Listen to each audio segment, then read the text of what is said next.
Hi, my name is Michael Sarich, and a few weeks ago our good pastor, Father Mark, laid out the challenge for somebody to go out and cut down a tree, show fellas how it's done. And that was the plan today, but we've had a big snowstorm and it's not really a great day for being out in the woods. So maybe I thought we'd take a little time instead and just sharpen up the saws, tune things up a little bit, and maybe a few of the fellas there would appreciate that, and we'll get to cutting down a tree another day. Now, part of my story is that I grew up in a logging family in northern British Columbia. And, you know, the Lord has his ways, and over time I ended up here in the Ottawa area. I've been here about 30 years. And one of the joys of my life is that I work with my son. And so we're both certified arborists, and we're working with saws all the time, and happy to kind of share a little bit of the do's and don'ts perhaps, but a few of the things that I do when I'm getting ready to go out and cut some wood. So of course, one of the things you want to do before you get started heading out is you want to make sure your gear is sharp and ready to go. And one of those mysteries for lots of people is how to sharpen a saw. And I can't provide all the tricks that I've perhaps picked up from my family or friends or co-workers over the years. But the best thing to do is just give her a go. Just give her a go and keep practicing. So I'm going to show you a few things. So one of the things that's helpful for sharpening is to have a good vise or someplace solid to be holding your saw. Now, many of the new chains have got markings on them that kind of give you an indication of the angle, and so that's a couple of things that you're going to be watching is what's my angle across the bar, and that's what's my angle also in the horizontal plane. What's my angle? And so you just kind of follow those marks that are on there, and then you're also at a slight upward angle if you're filing this way. Now, one of the things to be aware of is, if you're, depending on how badly damaged your chain might be, is to be making some sort of a stroke that's got some down pressure. You want to be taking some out of the bottom, and our good friend Billy Ray calls that the gullet. But that's a part of it, is you want to make sure your tooth, as it's wearing back, is continuing to be below the edge, the cutting edge. And so you make a few strokes to kind of rough out your tooth, and then with the last couple strokes you want to be coming up and finishing. So you just a couple of finishing cuts, and that brings up, because this is your cutting edge, the point and the front face here, so you want to be kind of finishing those edges as you finish with your sharpening stroke. A couple of deep, and then just a couple to finish off the tooth.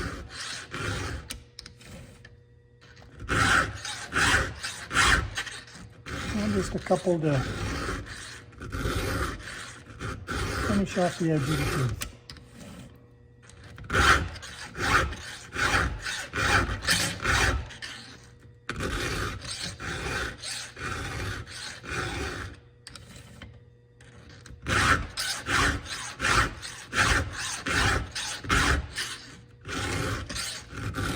Edges. Once in a while, bang your file off and rotate it, so you're using all the different sides in your file. And it's important to have a good file. You'll be wasting a lot of time if you just don't have a good sharp file.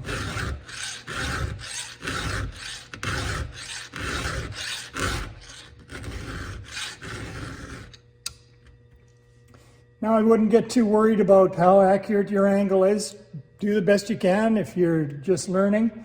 It's not the end of the world to have different angles throughout. That's part of the process of learning and getting better at it.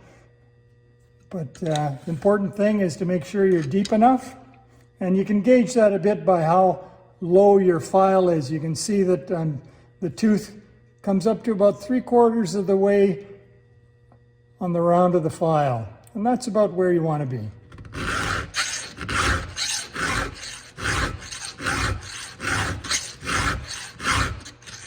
There's a couple to finish her off.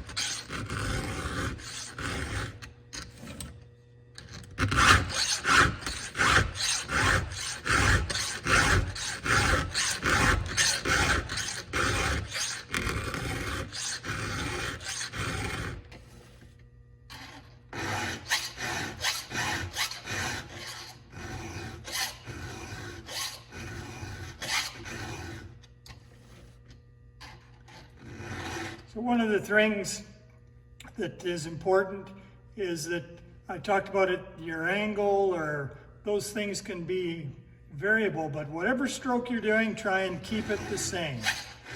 So don't be wandering as you go through with your stroke with your file. Try and be on the same angle, whatever that angle is that you've chosen, try and just make the same stroke each time.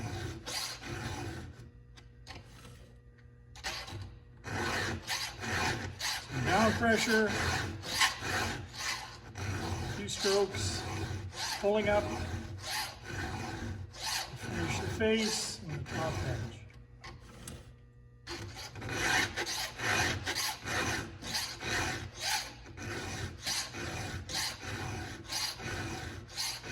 And of course, when you're doing these finishing strokes, that lighter touch helps you keep the same stroke every time.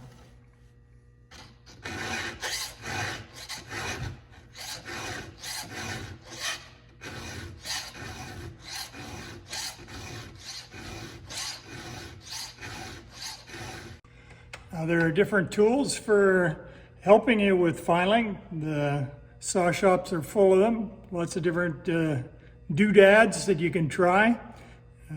But it's good to be able to just take the file and get at her. That's part of the joy of doing it, of growing in a skill.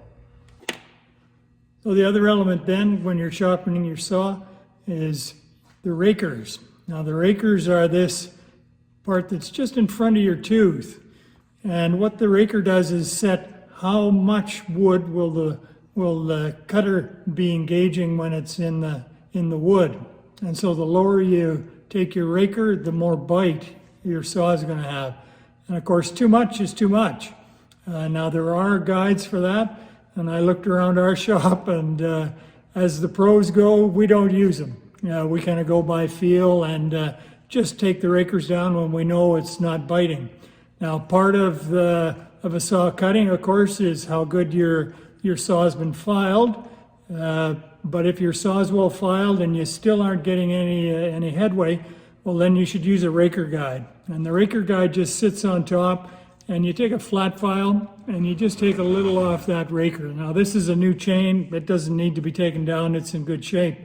But that'll be a part of what you want to do as you're checking out your saws. Just put a raker guide on there, a couple just very simple short strokes with a flat file. Take those off, make sure your tooth is well engaged, and you'll be cutting to beat the band.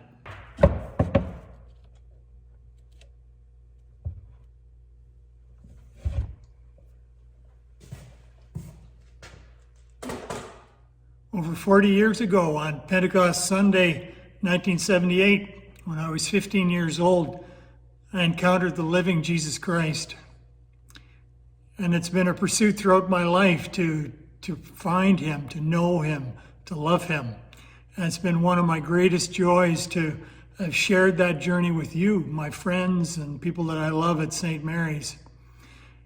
And I encourage you in these difficult times just to be connecting. This is a way that you can all be connecting. We can be connecting with one another, getting to know with one another, and continue to grow in relationship, because there's so much more yet to come for us at St. Mary's, for God and his church, and for the world by the power of his wonderful name.